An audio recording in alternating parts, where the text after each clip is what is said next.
الحمدللہ وحدہ لا شریک لہ والصلاۃ والسلام علی من لا نبی بعد۔ پارہ نمبر 25 سورہ حامی میں سجدہ چل رہی تھی تو اللہ تعالیٰ نے پارہ نمبر 25 کی شروع فرمایا الیہ یرد علم الساعہ، قیامت کا علم اللہ کو ہے، اللہ کے علاوہ کوئی نہیں جانتا۔ قیامت کب آئے گی اللہ ہی جانتا ہے، اس پر بحث نہ کرو، بس قیامت کی تیاری کرو۔ باقی انسان کی فطرت بیان کی ہے کہ انسان کی طبیعت کیا ہے، اچھی احوال آ جائیں تو اکڑتا ہے، اور اگر احوال نہ موافق آ جائیں اللہ کی طرف رجوع کرتا ہے۔ فرمایا انسان کی شان یہ نہیں ہے، اگر تکلیف میں رجوع اللہ کی طرف کرتا ہے تو خوشی آ جائے تو بھی اللہ کی طرف جانا چاہیے، اس لیے کہ ہر حالت کا مالک اللہ ہی ہے۔ بس یہ بات اللہ تعالیٰ نے ہمیں سمجھائی ہے۔ سورۃ الشورى، کیونکہ سورت میں فرمایا وَأَمْرُهُمْ شُورَى کہ ان کا معاملہ ہے کہ آپس میں مشورے کرتے ہیں، اس لیے سورت کا نام ہی سورۃ الشورى رکھ دیا گیا کہ اس میں شورا کا لفظ مشورہ کرنا ذکر کیا گیا ہے۔ اللہ تعالیٰ نے سورۃ الشورى میں یہ بات سمجھائی ہے۔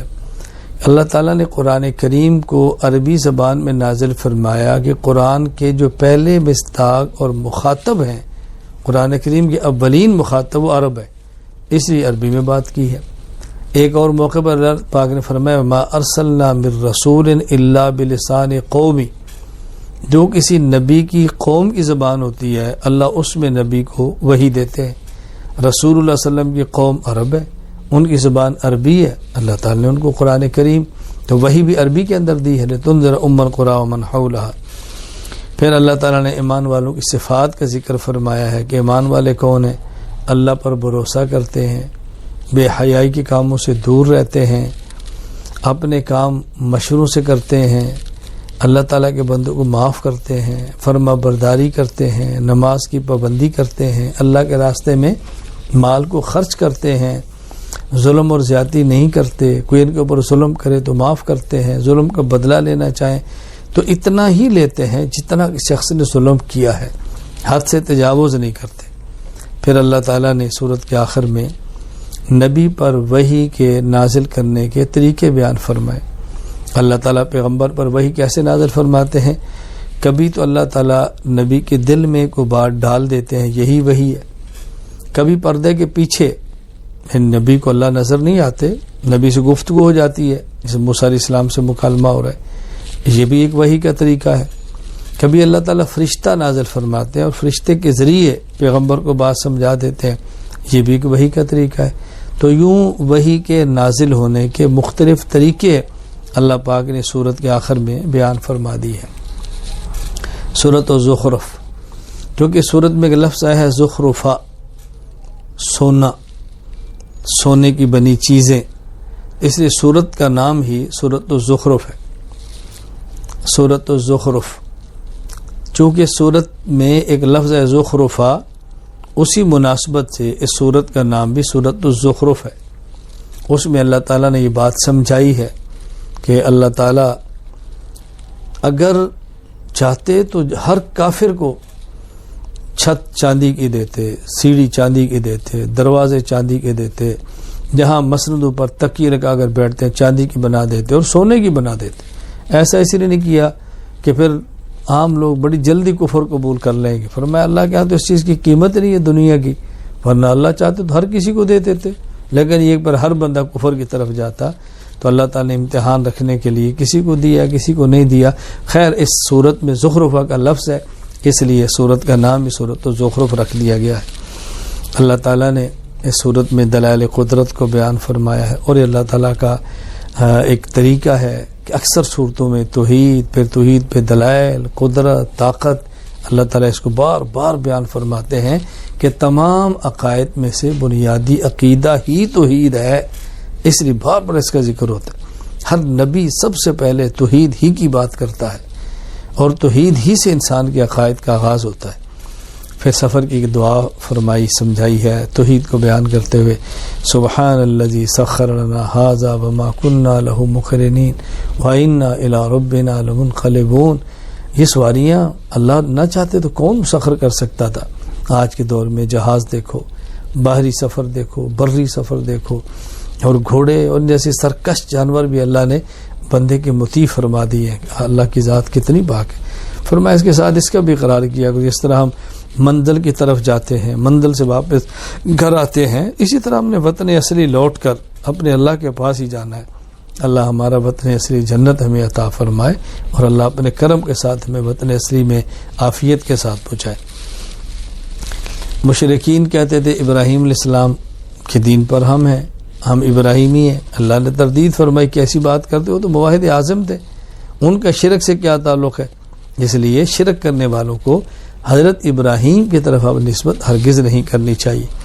پھر یہاں موسیٰ علیہ السلام کے قصے کا ذکر فرمایا ہے، بار بار اس کا ذکر آتا ہے، یہاں بھی آیا.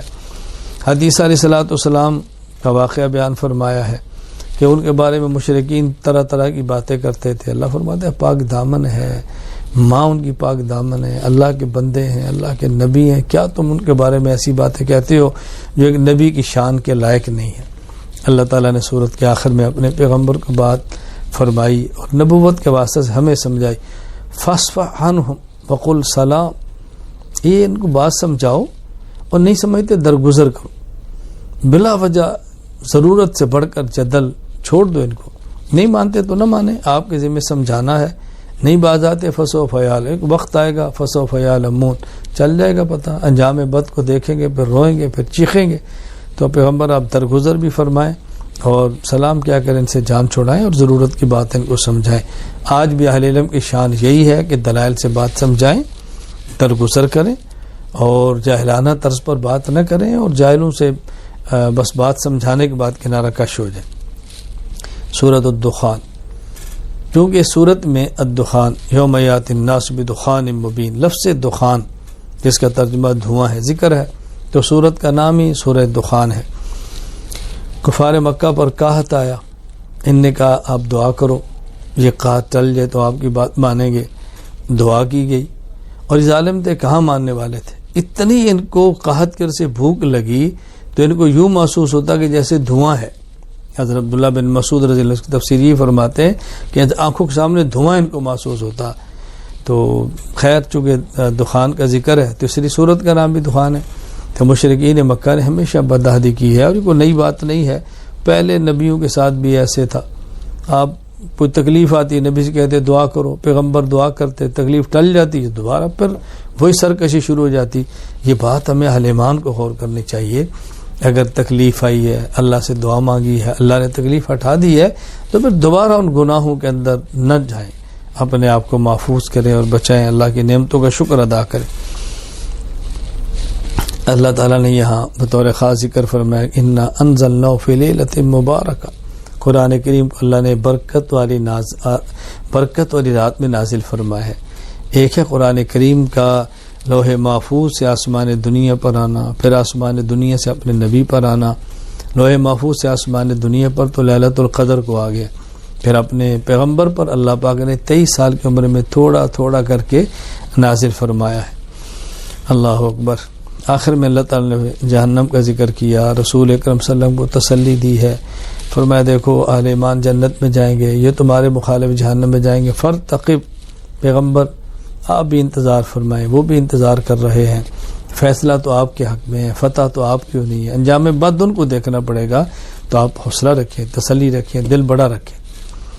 سورۃ الجاسیہ، چونکہ سورت میں بطرا کل امت جاسیہ، امتن کی صفت جاسیہ ہے جس کا معنی ہوتا ہے گھٹنوں کے بل بیٹھنا، تو اس لیے سورت کا نام ہی سورۃ الجاسیہ ہے.